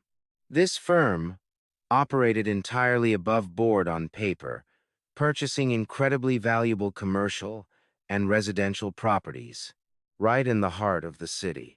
But to acquire the initial massive bank loans required to buy these properties, the syndicate needed a pristine financial applicant. They needed someone with an absolutely perfect credit history and zero criminal connections. Colin, being the arrogant prosecutor that he was, decided to cut corners. Instead of finding a legitimate wealthy investor, he simply forged the signature of my daughter. He used the immaculate financial record of Rachel to secure the absolute lowest premium interest rates from the federal banks. It was a completely arrogant and fatal mistake. Colin assumed Rachel would remain locked in that garage until she simply ceased to exist, and no one would ever audit the original loan origination documents. But by fraudulently using her name on the primary incorporation paperwork, he accidentally created a catastrophic legal loophole. Warren looked up from the documents, right as the morning sun began to illuminate the safe house. He took off his reading glasses and smiled a very dangerous smile. He explained that because the federal government had already legally voided the conservatorship, Rachel was fully restored as a competent adult. And according to the very documents Colin had filed with the state, Rachel was not just an unwitting victim. Legally speaking, my daughter was the primary majority shareholder of the entire luxury real estate syndicate. The cartel had deliberately placed their absolute cleanest and most valuable assets directly into her name to avoid federal suspicion. They thought they had buried her, but they had actually crowned her. I did not wait for the federal agents to figure this out and freeze these assets too. I told Warren we had exactly 48 hours before the cartel lawyers realized what was happening and attempted to block us in civil court. We left the safe house immediately and drove straight into the towering financial district of the city. We walked directly into the sleek glass and steel corporate headquarters of the luxury real estate firm. The receptionist tried to stop us, but Warren bypassed her entirely, marching straight into the massive executive boardroom where the civilian associates of Diane were currently holding a panicked emergency meeting. These were the polished men and women who quietly managed the clean properties for the syndicate, pretending they did not know where the initial funding came from. They looked up in absolute shock as a towering construction engineer and a vicious corporate attorney locked the boardroom doors behind them. Warren did not negotiate. He slammed the certified state documents onto the center of the glass table. He announced that he was legally representing the primary majority shareholder of the firm, and he was executing an immediate hostile Sorwell corporate takeover. He informed the terrified board members that they were all officially terminated effective immediately. One of the senior vice presidents stood up and threatened to call the police. Warren handed him my cell phone and offered to dial the Federal Bureau of Investigation for him so they could discuss his intimate financial relationship with a known narcotics trafficker. The vice president sat back down completely silent. Within exactly 2 hours, we had completely seized total operational control of the entire firm. But we did not want to run a company tainted by cartel history. We wanted to extract the clean physical assets and completely sever the corporate entity. I used my background in commercial development to aggressively audit their property portfolio on the spot. I identified the 3 most lucrative residential properties in their possession. These were towering state-of-the-art luxury apartment buildings located in the most expensive metropolitan districts of the city, completely filled with high-paying legitimate tenants. I also identified a massive premium commercial plaza, housing several highly profitable retail stores and upscale restaurants. These 4 specific properties represented tens of millions of dollars in entirely clean, legitimate equity. Warren drafted the aggressive transfer deeds right there in the hijacked boardroom. We did not sell the properties for cash because a massive sudden cash liquidation would trigger immediate federal banking freezes. Instead, we executed a complex structural maneuver. Warren legally transferred the physical titles of the 3 luxury apartment buildings and the commercial plaza entirely out of the plaza syndicate corporate holdings and placed them directly into a brand new ironclad private trust. This was not a vulnerable trust like the one Colin had stolen. This was a completely impenetrable fortress designed by Warren and myself. We named my infant grandson Leo as the sole ultimate beneficiary and established Rachel as the permanent executive trustee with absolute unilateral control over the assets. We moved with absolute ruthless efficiency, pulling every grandson single legal lever available to us. By the end of the second day, the ink was officially dry, and the state property seals were permanently stamped. The cartel lost their most valuable physical investments in the blink of an eye, entirely unable to challenge the transfers without admitting their own massive federal crimes in an open courtroom. The shell company was completely gutted, leaving nothing behind but empty bank accounts and useless paperwork for the inevitable federal agents to eventually seize. I drove back to the quiet safe house as the sun began to set over the city, casting a warm golden light across the streets. I walked into the bedroom where Rachel was gently rocking Leo to sleep in a small wooden rocking chair.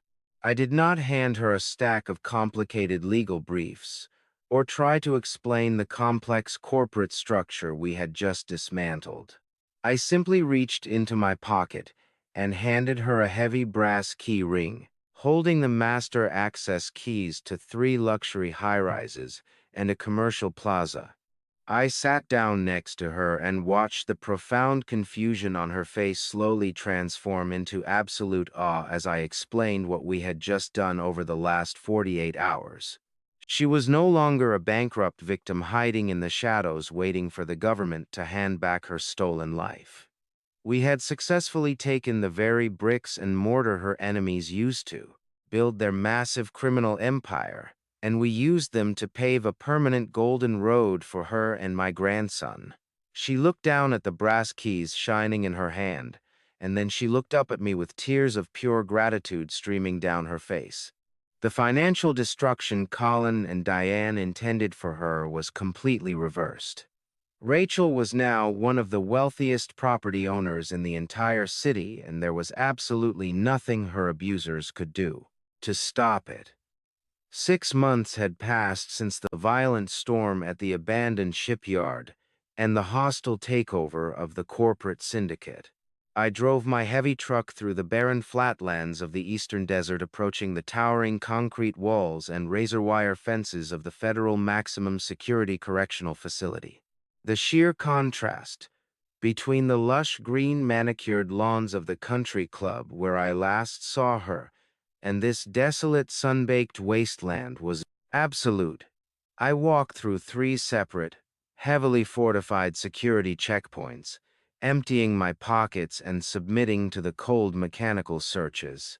The harsh fluorescent lights buzzed loudly overhead, and the sharp chemical smell of industrial bleach and unwashed bodies hung thick in the stagnant air. Heavy steel doors slammed shut behind me with a sickening metallic finality. I was escorted by 2 armed correctional officers into the bleak visitor center. Taking my seat in a cold metal chair, bolted firmly to the concrete floor, a thick pane of smudged bulletproof glass separated me from the empty chair on the other side. A heavy iron door opened on the inmate's side of the glass. 2 guards escorted Diane into the small, sterile cubicle. The physical transformation she had undergone in just 6 short months was nothing short of staggering. The wealthy, arrogant matriarch who used to wear custom emerald gowns and parade around in my late wife's diamonds was completely gone. She was entirely swallowed up by a baggy standard issue, orange canvas jumpsuit. Her perfectly dyed and styled hair was now entirely gray limp and pulled back into a severe harsh knot. The expensive cosmetic treatments she used to maintain her youth had completely faded, revealing deep hollow lines of chronic stress and absolute defeat carved deeply into her pale face. She looked like she had aged an entire decade in half a year. She sat down heavily in the metal chair, pressing her handcuffed wrists against the narrow stainless steel counter. She looked at me through the thick reinforced glass. She tried desperately to summon that old familiar upper-class sneer. She tried to look down on me just like she did when she held a suppressed weapon in the freezing rain. She asked me if I took time out of my pathetic blue-collar life, just to travel all the way across the state to gloat. She tried to sound incredibly tough, but her voice completely betrayed her. It was thin, trembling, and entirely devoid of power. I looked at her with absolutely no pity in my heart. I kept my voice incredibly calm and perfectly level, projecting it clearly through the small metal speaker grill cut into the center of the glass. I told her I did not come to gloat. Gloating is for weak people who are surprised by their own victory. I told her I came simply to deliver a final message and to update her on the current status of her bloodline. I told her about Colin. I explained that her brilliant, untouchable prosecutor's son was currently sitting in a different federal maximum security facility 300 meters away. He tried to negotiate a cowardly plea deal, but the federal prosecutors used the crystal clearer audio recording I captured at the shipyard to completely bury him in court. He was officially sentenced to 40 consecutive years in federal prison without the slightest possibility of early parole. I told her that his right shoulder never properly healed from the devastating impact of the federal sniper bullet, leaving his arm permanently paralyzed and hanging uselessly at his side. He spends 23 hours a day locked in solitary confinement because the general prison population absolutely despises corrupt cops and dirty prosecutors. I watched her faded eyes twitch as the horrifying reality of her only son dying slowly in a concrete box washed over her. But the miserable fate of Colin was not the primary message I came to deliver. I reached slowly into the inner breast pocket of my jacket and pulled out a single high-resolution glossy photograph. I did not just hold it up for a fleeting second. I pressed the image completely flat against the reinforced glass, so she was forced to study every single devastating detail. I told her to look very closely at the picture. The photograph showed Rachel. My brilliant daughter looked absolutely radiant. The terrible hollow bruises and the severe emaciation from the military paralytics were completely gone. She was wearing a beautiful flowing summer dress, and her hair was blowing freely in the warm wind. She was holding my grandson Leo, who was laughing brightly and pointing at something off camera. They looked like the absolute picture of perfect health and immense generational wealth. Diane stared directly at the photograph, and her breathing began to grow incredibly heavy and erratic. She recognized the specific location where the picture was taken instantly. I explained the architectural details aloud, just in case her memory was failing in her old age. I told her the photo was taken on the massive wraparound master balcony of a stunning multi-million-dollar suburban estate. I told her it was her estate. When the federal government seized all of her cartel-tainted properties, they eventually auctioned them off to the public to recoup the dirty money. I explained that Rachel, acting as the primary executive trustee of her newly acquired clean corporate empire, used her massive legitimate capital to purchase the estate directly from the corporate empire, federal government at a tiny fraction of its actual market value.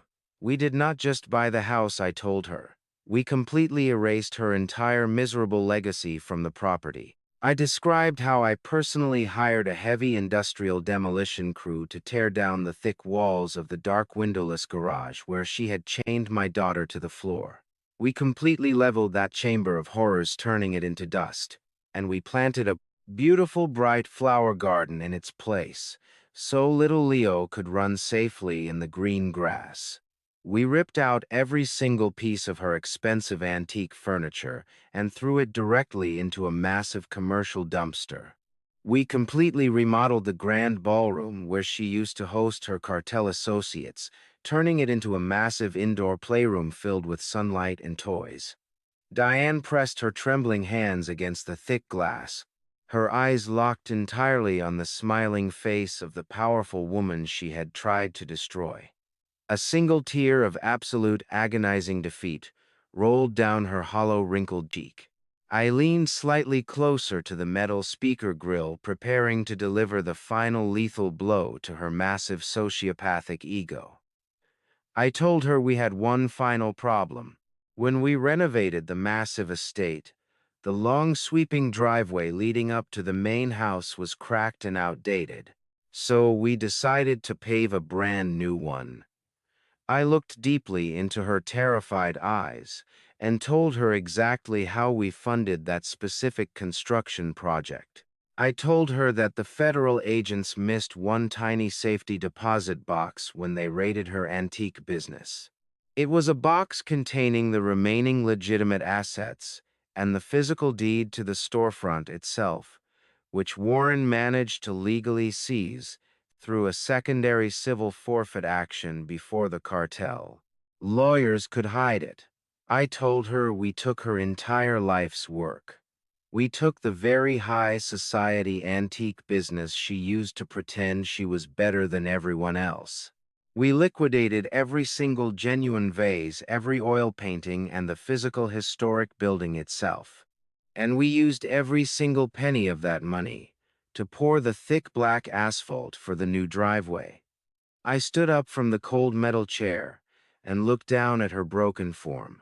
I told her that every single morning when Rachel drives her new luxury car out of the estate to take her son to his expensive private school, she is literally driving her heavy tires directly over the pulverized remains of her entire legacy. We did not just take her money and her freedom.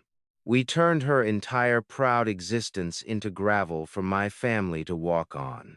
I turned my back on the glass as she began to scream and pound her fists.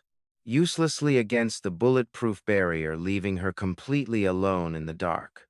She heard the words about the driveway, and something inside her completely snapped.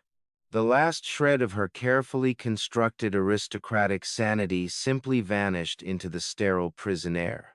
She stood up so violently that her heavy metal chair crashed backward onto the solid concrete floor. She slammed her clenched fists against the thick bulletproof glass over and over again, screaming in a completely impotent and absolute rage. Her voice was entirely muffled by the thick transparent barrier, but the sheer agony in her face was crystal clear. She was mourning the permanent loss of her physical legacy and her stolen wealth far more than she ever mourned the loss of her own son. The two armed correctional officers immediately stepped forward, grabbing her firmly by the shoulders and forcefully dragging her away from the viewing window. She kicked and thrashed like a wild animal, completely stripped of all her fake high society elegance. I sat perfectly still in my chair, watching her bright orange jumpsuit disappear forever behind the heavy iron door. The lock clicked shut with a loud, resounding thud. That was the very last time I would ever see her face. The terrifying nightmare she had orchestrated was now entirely clinically and ruthlessly dismantled. I stood up from the cold metal chair and walked purposefully out of the visitor center. I moved smoothly through the final security checkpoints and pushed open the heavy exterior metal doors. The warm afternoon sunlight hit my face, instantly washing away the sterile chemical smell of the maximum security prison. The air out here was clean and entirely free. I walked across the massive barren asphalt parking lot to my heavy truck and climbed inside. Starting the powerful engine, I pulled out onto the long desert highway heading west toward the lush green coast of Seattle. The 3-hour drive gave me the quiet time I needed to finally process the absolute magnitude of what we had accomplished over the last 6 months. We did not just survive a targeted and vicious attack. We had completely inverted the entire power dynamic of our enemies. We took the absolute worst betrayal imaginable and engineered it into a permanent, unassailable fortress. The deeply corrupt legal system that Colin tried to use to bury my family was the exact same system weaponized to legally strip them of absolutely everything they valued. Later that afternoon, I pulled off the main coastal highway and approached the grand entrance of our newly acquired property. The heavy wrought iron electronic gates swung open silently, recognizing the sensor in my vehicle and welcoming me home. I drove the truck very slowly up the long winding path toward the main house. The thick black asphalt beneath my heavy tires was perfectly smooth and completely flawless. I thought about the crushed remains of the antique business buried deep within that pavement, and a profound sense of poetic justice settled quietly in my chest. We had literally paved our road to freedom using the financial ruins of the people who tried to destroy us. The massive estate itself looked absolutely breathtaking in the warm golden afternoon light. We had hired the best commercial landscape architects in the city to completely transform the expansive grounds. Lush, vibrant green lawns stretched out in every direction, bordered by beautiful flower beds that were currently in full magnificent bloom. Where the dark, windowless concrete garage once stood there was now a beautiful custom-built wooden pavilion surrounded by climbing white roses. There was absolutely no trace of the horrors that had occurred on this land. We had violently ripped the darkness out by its roots and planted pure, enduring light in its place. I parked the truck near the side entrance of the main house and walked around toward the expansive backyard. The sound of pure, joyful laughter echoed clearly across the open grass. I stopped near the edge of the patio and just watched them for a long moment. Rachel was running barefoot through the soft green grass, chasing little Leo through the spinning arcs of water from the garden sprinklers. She was wearing a simple yellow sundress, and her dark hair was completely soaked and shining brightly in the sun. She looked incredibly strong and radiantly healthy. The heavy iron padlock, the toxic military drugs, and the freezing concrete floor belonged to an entirely different lifetime. She caught Leo in her arms, lifting him high up into the warm air as he shrieked with absolute pure delight. She was no longer a terrified victim relying on a deeply corrupt husband for her basic survival. She was the wealthy independent executive trustee of a massive legitimate real estate empire. She controlled her own destiny entirely, and she had the financial power to ensure her son would never want for anything in his entire life. I walked up the wide wooden steps of the wraparound porch and sat down heavily in a comfortable cushioned wicker chair. A fresh pot of coffee was waiting on the small glass table next to me, just as Rachel always left it in the afternoons. I poured myself a hot cup and took a long, slow sip, letting the rich, dark flavor ground me completely in the present moment. I leaned back and closed my eyes for just a second, listening to the beautiful sound of my family playing safely in the distance. When I first received that strange, desperate instinct back in Britain, I simply wanted to cross the ocean to surprise my daughter and check on her well-being. I thought I was just coming to offer emotional support, or maybe help build a new room for the baby. I had absolutely no idea that I would be forced to navigate a deadly conspiracy, tear down a violent narcotic syndicate, and orchestrate the total financial and legal destruction of a senior city prosecutor. But a father does whatever the structural integrity of his family requires. You cannot build a safe home on top of toxic soil. You have to dig deep, remove the poison, and pour a completely new foundation. I did not just rescue my daughter and my young grandson from the dark ashes of their old life. We used those very ashes to mix the concrete for our new poison. Beginning, we rebuilt our family empire directly on top of the people who tried to bury us. And we made absolutely sure they could never rise again. Before I finish my coffee and go join them in the garden, I want to thank you for listening to my story. Please let me know what you thought about our journey in the comments below. Hit the like button and subscribe to the channel if you believe that true justice requires absolute strength and that the love of a parent can conquer the darkest of evils. Thank you for your continued support, and I will see you in the next story.